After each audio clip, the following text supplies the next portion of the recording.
Good day and welcome to the introduction to learning disabilities. What are learning disabilities? Learning disabilities are problems that affect the brain's ability to receive, to process, to analyze and store information.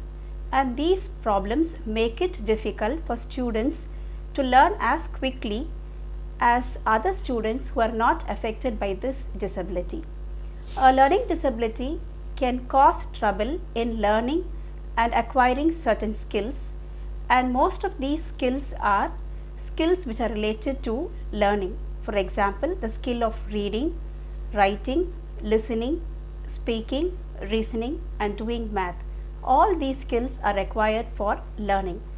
And children with learning disabilities do not have low intelligence, they are not lazy or dumb. In fact, these children have at least average or above average intelligence. It is a general belief among researchers that learning disabilities exist because of some kind of dysfunction in the brain and not because of environmental or external factors like limited experience or poor instruction.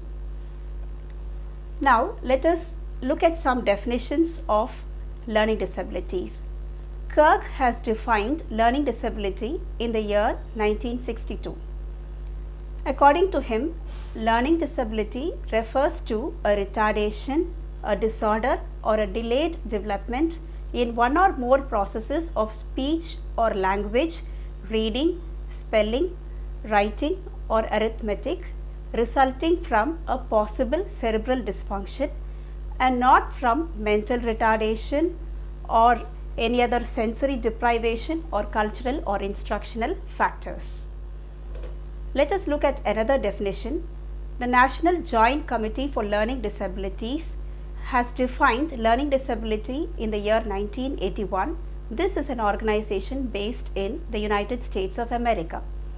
According to this organization, learning disability is a generic term that refers to a heterogeneous group of disorders which are manifested by significant difficulties with reading, writing, speaking, listening, reasoning and mathematical abilities. So there is a significant difficulties in learning and using all of these skills. Now let us look at some facts with regard to learning disabilities. These learning disabilities can occur in conjunction or they can appear along with other kinds of impairments like sensory impairment. For example, hearing impairment or sight impairment or epilepsy. And this learning disability occurs 3 times more in boys than in girls for genetic reasons. And also, learning disabilities are difficult to identify with when they are in a mild form. So these are certain things about learning disabilities. Now let us consider some common misconceptions about learning disabilities. Misconception number 1. Learning disabilities is related to low intelligence quotient. This is not true. Children with learning disabilities have at least average or above average intelligence. Therefore, learning disability is not related to poor cognitive abilities. Misconception number 2. Persons with learning disabilities are lazy. This again is not true. In fact, children with learning disabilities have to work harder. Sometimes these children become discouraged when their efforts do not match the results, and this makes them appear unmotivated or lazy. Misconception number 3. Persons with learning disability cannot learn. This is not true. Persons with learning disabilities are smart and can learn. It is just that they process the information in a different way and therefore their learning occurs in a different way. Misconception number 4. Learning disabilities are all of the same kind. This is again not true. Learning disabilities come in different forms. It is quite complicated and can differ from person to person.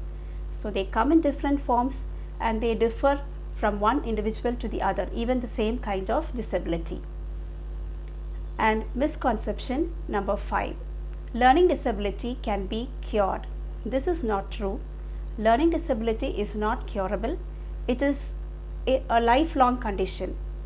But some people with learning disabilities have learned to cope with their learning disability to such an extent that it is no longer an issue for them. However, there is research based evidence that one person's solution will not work for all.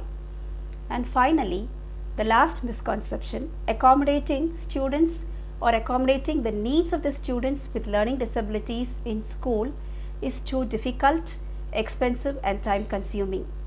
This is not correct.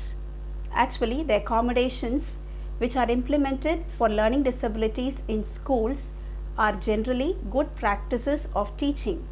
Therefore, the accommodations which are implemented for learning disabilities can benefit all. It can benefit the general population and the marginalized groups or the minority groups in particular.